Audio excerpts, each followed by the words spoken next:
What was your experience visiting Israel for the first time?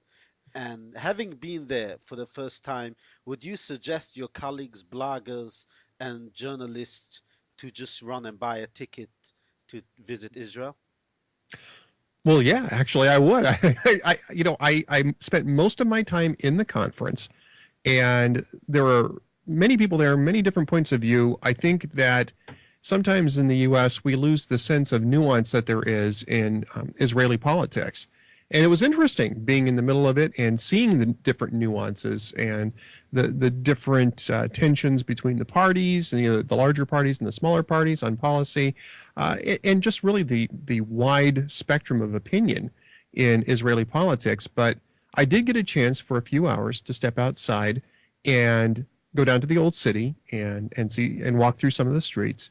And I would absolutely tell people, buy a ticket, go to Israel. It is a fascinating place, and I'm certainly planning on coming back and spending more time outside of the hotel and the conference hall. What would you describe your most significant moment in this entire short visit? Well, the most significant moment for me outside of the conference, and therefore overall, was when I went down to the Western Wall. I think that was the most significant moment for me. Inside the conference, I think that there were a number of moments for me inside the conference, but honestly, I think it was when I got a chance to talk with people one-on-one, not just necessarily for interviews, but talk to people one-on-one about some of the policy discussions that were going on around us. And it was very engaging. People were very open about discussing things in a very positive way, and I was quite impressed with that. Were you impressed by the Americans visiting Israel or the Israeli people? No, the Israeli people. I actually didn't talk to too many Americans. I interviewed one. I interviewed Elliot Abrams, but I didn't actually talk to too many Americans. In fact, I think I talked to one other than Elliot Abrams. Most of the people I spoke with were Israelis, and with the exception of one reporter from France, who was also a very nice man to speak with, I was mostly engaging with Israelis and really having a great time. I followed the conference through Twitter and all these social networks. Just in brief, what did you hear from your meetings, from the speeches, from interviews you did one on one? What was the message you take from that conference? Well, I think first off, there's obviously a great deal of unity on certain issues. I think there's a great deal of unity on preserving the territorial integrity of Israel. It's just I think that there's some disagreement or some debate as to exactly what that entails. I think that there is a great deal of agreement that the American partnership is vital to Israel, and I would say, from my perspective, it's vital in the other direction too. I think it's vital for the U.S. to have a good friendship with Israel. I think the thing I was most curious about and I found very interesting was a panel on delegitimization. I had the opportunity to interview General Michael Herzog before he moderated that panel discussion, and in that there seemed to be a great deal of unanimity about the delegitimizing process that some people are using against Israel to undermine their sovereignty and their position in the world. And I think that seems to be a point on which there is a great deal of unity in Israel. I was fairly impressed by that. Speaking about the support of the American people, before we go back to policy, I'm just interested to know as how much of an interest do, does um, your listeners or those who visit hate.com have for issues concerning Israel? I think a great deal of interest. I think there's a great deal of interest among our readership and the people who listen or watch my show.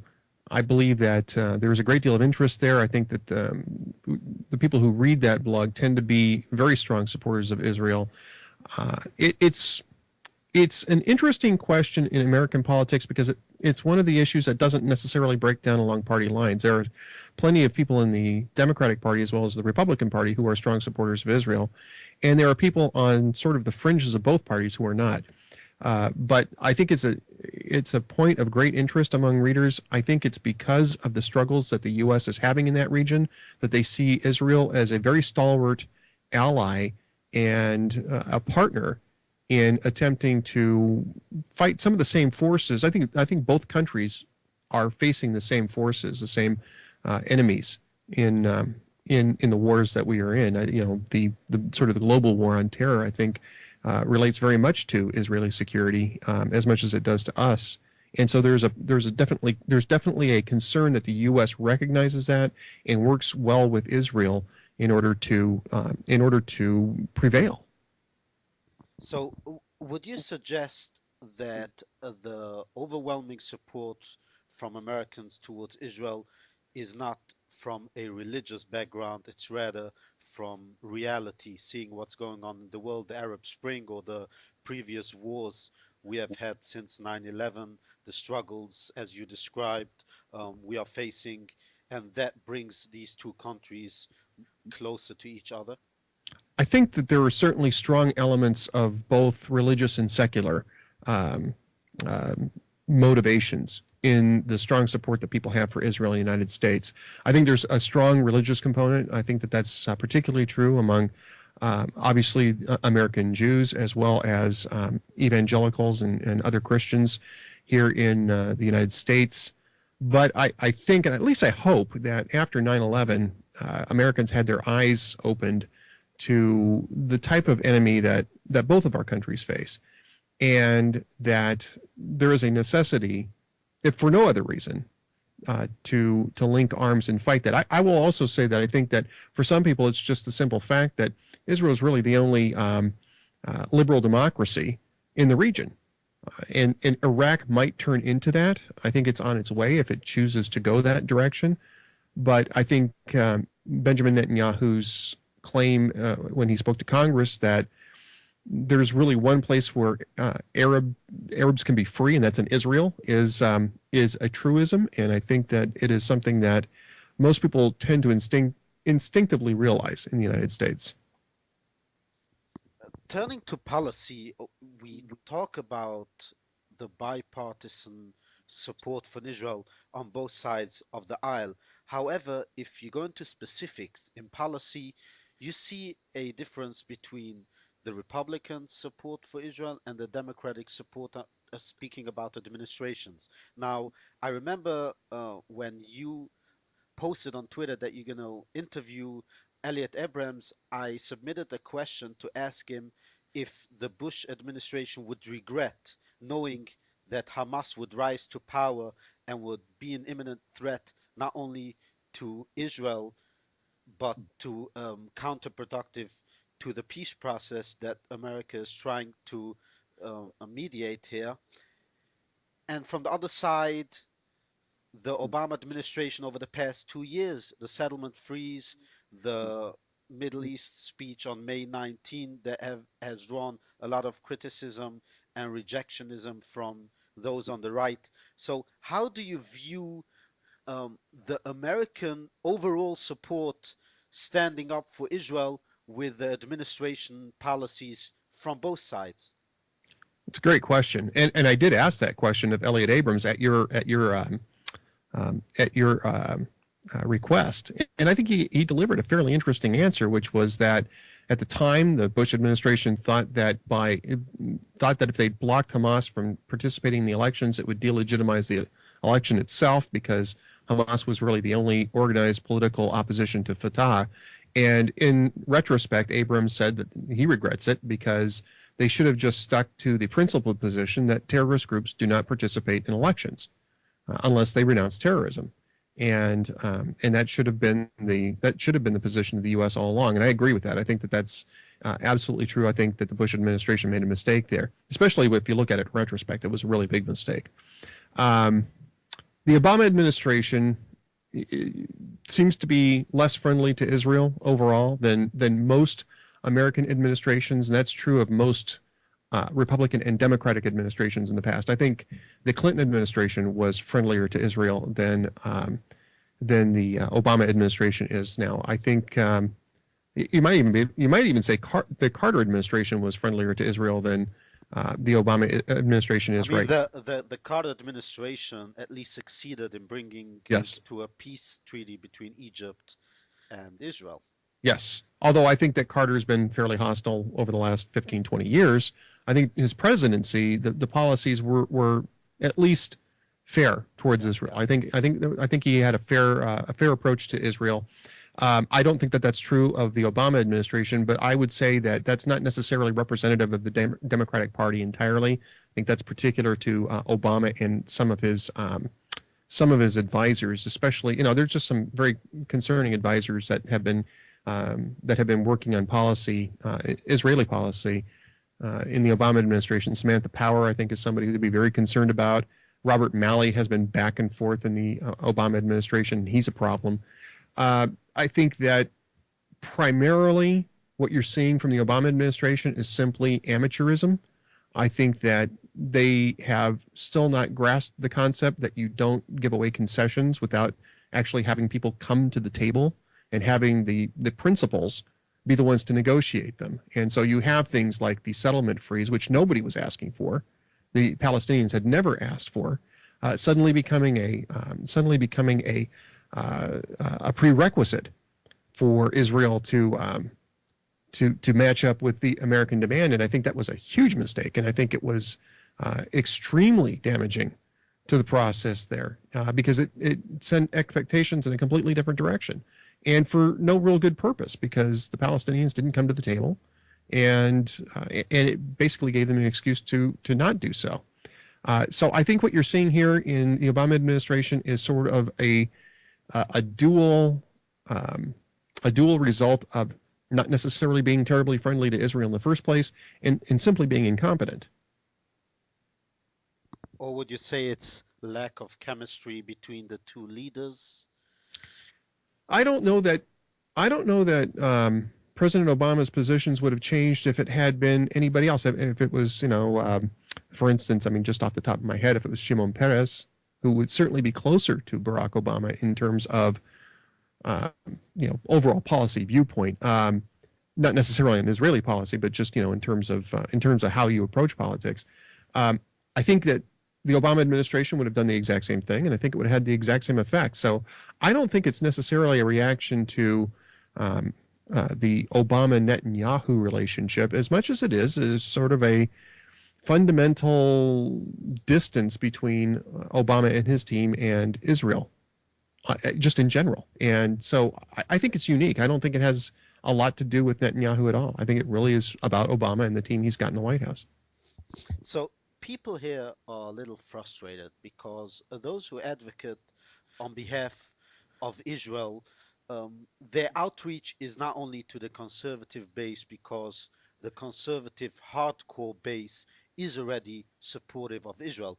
However, um, the more center to left audience that is not so supportive of Israel, if the lack of education, of knowledge, of um, reality, seeing what's going on in the region, how would you advise somebody to, if you look at the Middle East region, if you look at the unique Israel and US relations, that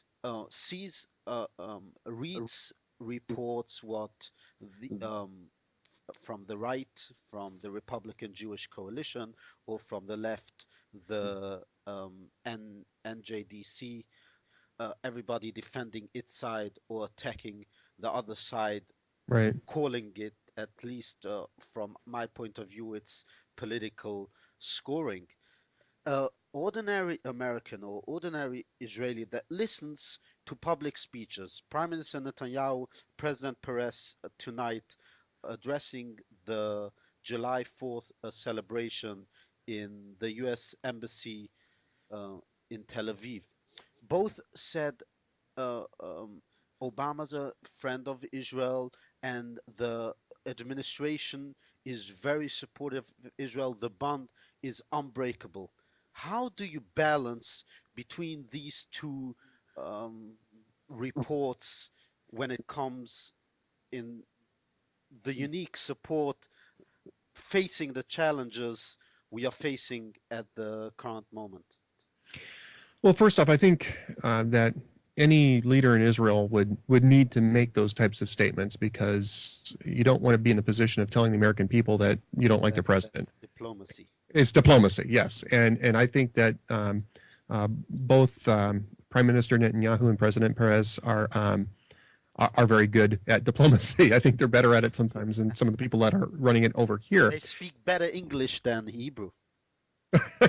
Well, see, I wouldn't know. I'm not. I don't know any Hebrew. I think I know 3 words in Hebrew, and so I am a terrible judge of that. But they are.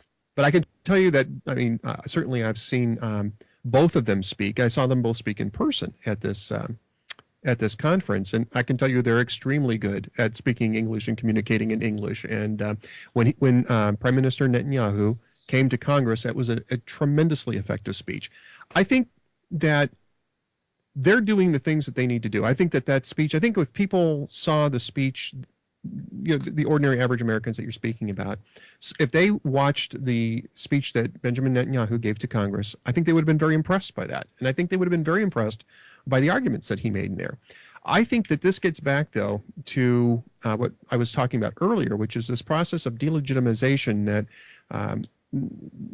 those who are hostile to Israel, and I'm not just talking about in the U.S., but I'm talking about around the world globally, the process that they're using to paint Israel as, and this was the way it was described in the conference, and I think it's accurate, is that basically Israel is the new Nazi and the Palestinians are the new Jews. I think you get a lot of that, and I think that wears on. It sort of has a constant effect on how people perceive Israel. And it's unfair and it's untrue, and I think that. Basically, if I had to make a suggestion, just that there needs to be more engagement, there needs to be more work on Israel's part to reach those people here in the U.S. And I'm not sure exactly how to go about that, but I think that it's going to have to take a pretty concerted public relations effort to counter the effects of those who want to delegitimize Israel.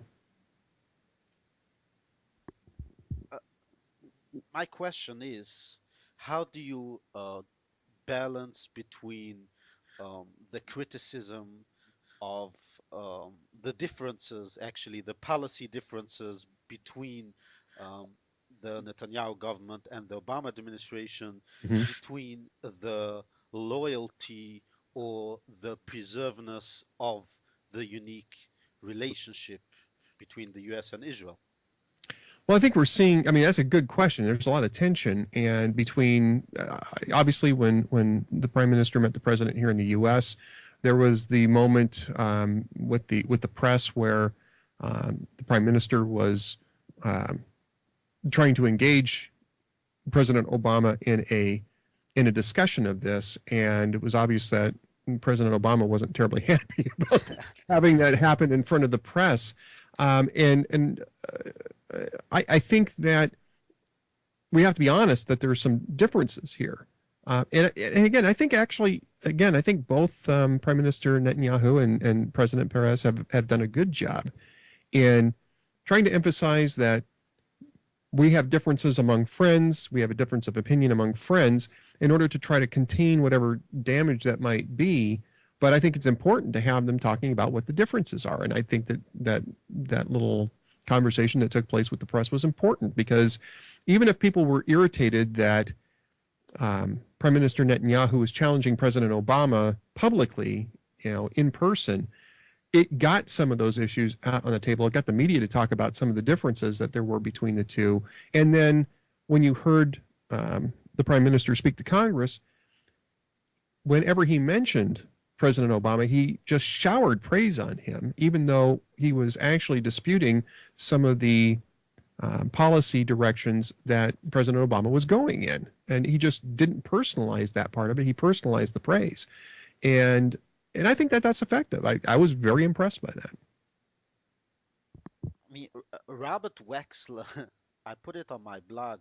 I translated from Hebrew, although it wasn't in his name, but by the description of an interview given um, unidentified to Banker Spit of Mariv.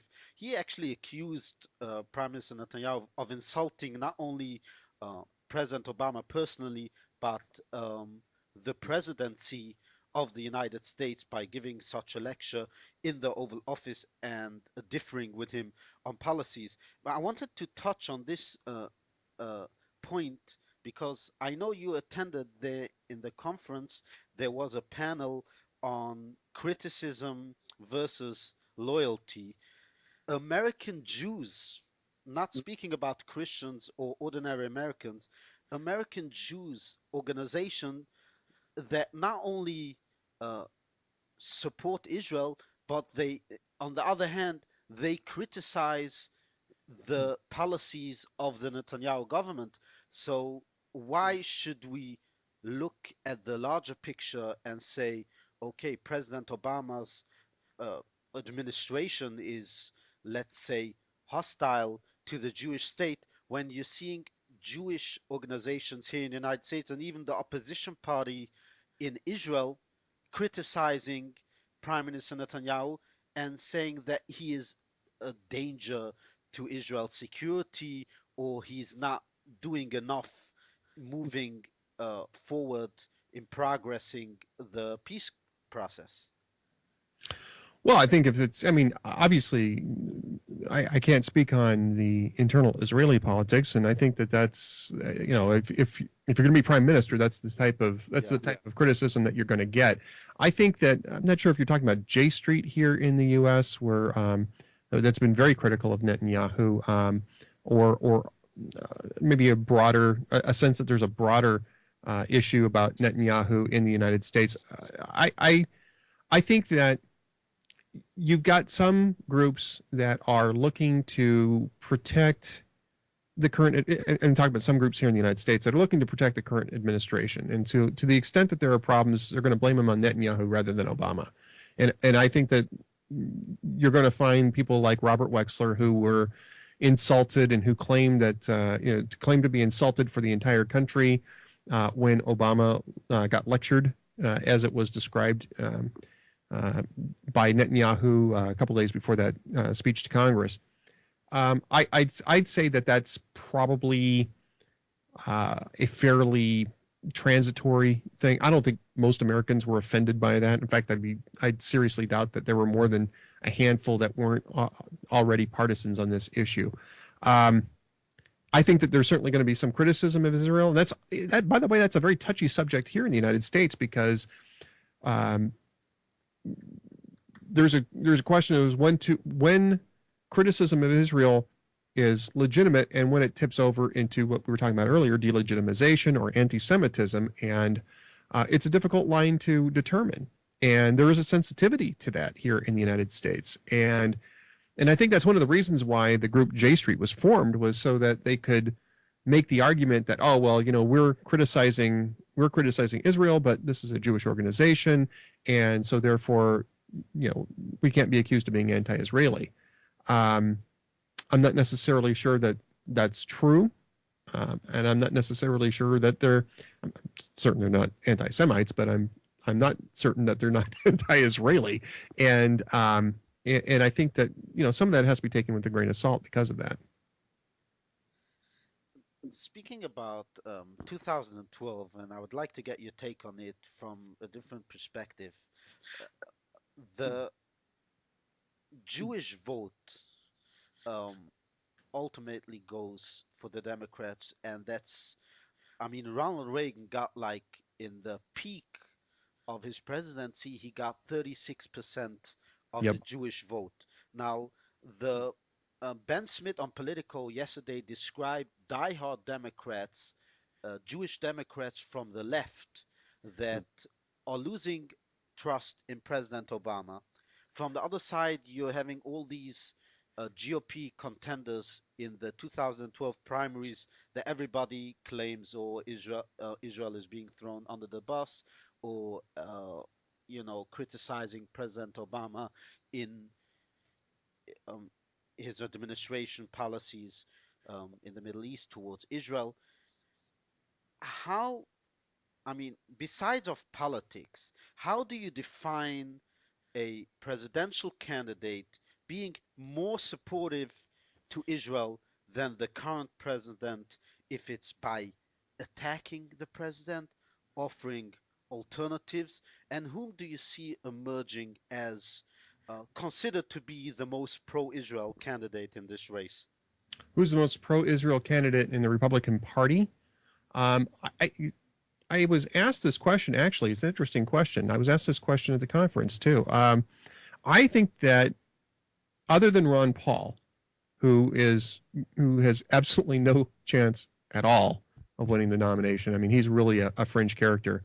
Other than Ron Paul, I think you're going to find that most of those, or if not all of the candidates there, are going to be friends to Israel. I think Mitt Romney would be a good friend to Israel. I know Governor Tim Pawlenty, if he won the nomination, would be a good friend to Israel. I know him a little bit personally. Same thing with Michelle Bachmann. I think You have Sarah. personal connections to them, I'm I do. assuming. I mean, I know them. I know them. I know them personally, so I know them a little bit better than I know some of the other candidates. And they're from my state. Yeah, we live in the same state, so it's a small state. But the I can't think of, other than Ron Paul, who I think would be a real problem. I can't think of another presidential candidate on the GOP who would be a problem, or not a good friend, I should say, to Israel. And I think, even if Rick Perry and Sarah Palin get in, Sarah Palin's very supportive of Israel, very very staunch defender of Israel. I believe Rick Perry is as well. And so I think regardless of who gets the Republican nomination, you're going to see somebody who's a good friend to Israel. And I think that whatever extent that we're talking about things other than the economy in 2012, it's going to be about, foreign policy debates are going to be about how Barack Obama is handling the Middle East and how he's handling the relationship with Israel. So I think it might come up as an issue. It won't be a frontline issue in the general election, but I think it will come up as an issue. And do you think it's an issue big enough to bring the Jewish votes flocking to the GOP tent? Yeah, no. See, here's the thing, and I wrote about this when Politico wrote about this yesterday. I wrote about this is that the issue I think for the Jewish vote here in America is that the Israeli policy isn't necessarily what's primarily driving that. Um, American Jews tend to be more liberal, tend to be more progressive, and the reason why they have found a home in the Democratic Party is because that's the party that really represents their basic point of view. And so I think the impact that Ben Smith is writing about is going to be less about how Republicans start scoring, a big coup in getting, winning the Jewish vote in 2012, because I don't think that that's going to happen. But what I do think is going to happen is that there's going to be a lot less money coming out of the American Jewish community for Barack Obama. And I think that they're just going to come out, they're going to do less, they're going to be fewer of them voting in the election. So you still might end up seeing something like a 70-30 split, depending on who it is that the Republicans nominate. But it's going to be a 70-30 split of a much smaller, or at least somewhat smaller vote. And you're going to see, less donor funds coming from that community, because I think people are fed up with them. And I think that they're just, rather than flip to the Republican side, I think they're just more likely to sit on their hands. Yeah, I mean, look, the Jewish donors, those who donated to the 2008 campaign, was really a big part of Obama's political fundraising success. Now, I wouldn't suggest that these Jewish donors are put off from Obama because of the economy situation. Neither of them is unemployed or have seen their money, you know, emptying from their bank accounts. So, really, what the issue is, they're losing trust in President Obama, is about his policies towards Israel rather than the economy or, let's say, the liberal social issues. Well, I think that I think that Obama's policy towards Israel is going to have an impact on this voting bloc. I don't think there's any doubt about that. I think they're very disappointed or very surprised. I'm not sure why. I mean, this was very easily predictable. And anybody who thought that Obama was going to be a great friend to Israel really apparently didn't do their homework and didn't see the people he was surrounding himself with and had been surrounding himself with. I mean, he spent 20 years in Jeremiah Wright's church, and Jeremiah Wright is a Hamas supporter. You have Samantha Power and Robert Malley on his team, neither of whom are very friendly to Israel, and those are the people who are forming his foreign policy views on this subject. So uh, I'm sure that they're going to claim that they're shocked that Obama went in the direction he did, but it was fairly predictable. I do think that they're going to stop donating to some extent. I think they're not going to vote for him. But again, outside of those policies, they tend to be Jewish voters tend to be progressive here in the United States, and so to that extent, they're not going to be very enamored of anybody that the Republicans pick, especially if they pick somebody who is a more conservative candidate. They're just simply not going to be enthralled by that, and I think that it's possible that some of them might vote for um, Ralph Nader if he decides to run on the green ticket, or somebody else on the green ticket. But I think what's going to happen is they're just going to focus on things like Senate and House races, for Congress, and simply not cast a vote in the presidential election. They're just going to skip it. And I don't see Republicans making great inroads in this for the same reasons that they're not going to make great inroads among African American voters, is because African American voters tend to be progressives. And so far, Republicans have not been able to convince African Americans to become conservatives in great numbers, I should say. And that's the reason why they're not going to see a big jump in that constituency, certainly not in 2012. And I think the same thing is true with American Jews.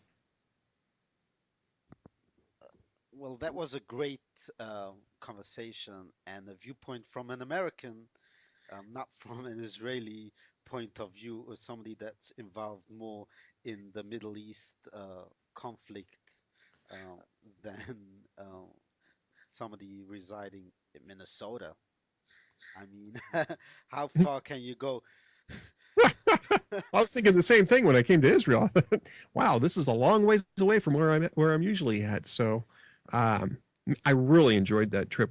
I'm definitely going to want to go back. And my wife is definitely insisting. So I'll be Yeah. taking her back to Israel at some point. Well, next time, don't take no microphone or camera. Just tour the Holy Land and make the most out of it. I agree with you. I agree with you. That's exactly what we're going to do. I want to thank you so much, Ed, and I want to wish you happy Independence Day, happy Thank July you. 4th for you, for your followers, listeners, for all Americans. God bless you. God bless you too. Thank you very much, sir.